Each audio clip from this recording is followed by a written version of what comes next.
My name is Catherine and the film that I've brought here this year is called Maestra. It means teacher in Spanish. And it's a story of everyday heroes or heroines as told through the lives or told by 8 Cuban women who were part of a massive national campaign to teach everyone in their country how to read and write 50 years ago. Happened in 1961. So I grew up very close to my grandmother, who grew up in Cuba, and I was raised largely on her stories of her childhood, my grandma and my great aunt's childhoods that happened in Havana. So on the one hand, it was this very mythical, magical place in my imagination, but also I grew up hearing the stories of exile because all of their family left when the Cuban Revolution happened. And I wanted to go to Cuba to find out more about my family history. And as soon as I got there, it became very clear to me that there was another side to the story, other than the story of exile and people who'd left, which is very real, but there also are a lot of really wonderful, beautiful, inspiring stories from those who stayed and what kind of a nation they tried to build. And I got really interested in some of those stories and sort of what were the lessons for the rest of us, especially here in the United States. We applied and were granted permission by the Obama Treasury Department for a year and a half to work on this film, so that was great. So that was the legal side on the US, which is huge because, I mean, like Buena Vista Social Club, which is screening here, Ry Cooder was fined some enormous amount of money by the US Treasury because they deemed that they had broken certain aspects of the embargo or whatever. So it is a real, they will fine you if they can't. Much of the world moves on a different sort of a rhythm than the US. Every culture has its own relationship to time and space, and things in the US tend to be very kind of pre-planned, pre-organized, on a set time schedule, 3:15 tomorrow, I'll meet you. Cuba is much more spontaneous.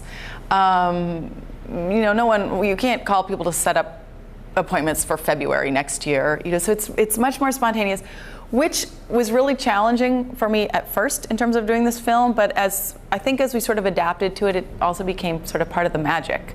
So life is so much more here and now, and you find someone, you gotta get them right away. Many of the people the protagonists, people that participated, have passed away already. So if we found someone, it's like you run right over and get them, but everything you can imagine, blackouts, the lights would go out, and or rumbling in those big old American cars. We did one of the segments of the interviews or sessions that we were filming on one of the shoots. I guess we were there for about 2 weeks.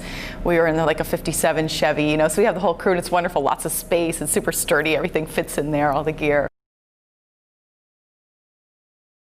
Well, the story was initially inspired by a woman that I knew in Cuba, a friend of mine whose name was Daisy Veitia.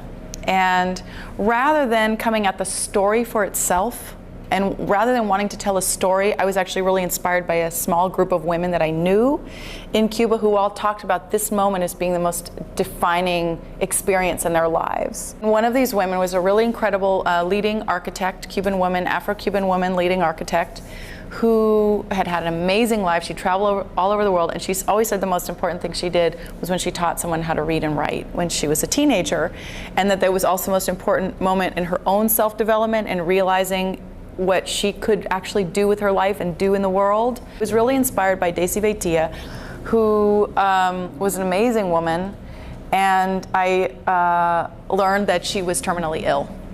And I had always wanted to interview her and about her life story. And when I found out she was terminally ill, it made me hurry up. And I went over to her house with a crew. It was the first interview we did over 5 years ago now. And it struck me so much, her story. I think I just realized that there was a larger story there. So I went to interview another woman friend of mine named Norma Guillard, who is a leading social psychologist in Cuba. And it was like the interviews it was like discovering a treasure, I think I started with a very small personal story. Thought I'd do maybe a 10-minute piece on 2 or 3 amazing Cuban women that I knew, who all defined this as this moment, transformational moment, defining moment in their lives.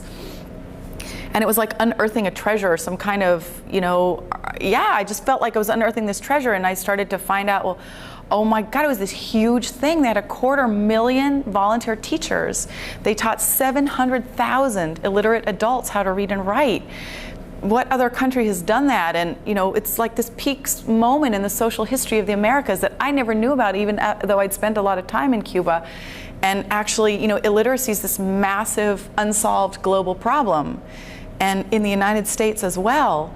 Like, why don't we know about this story, and how kind of exciting to be able to document it, and not to document it from that kind of macro political perspective, which is how it's been talked about. That's relevant too.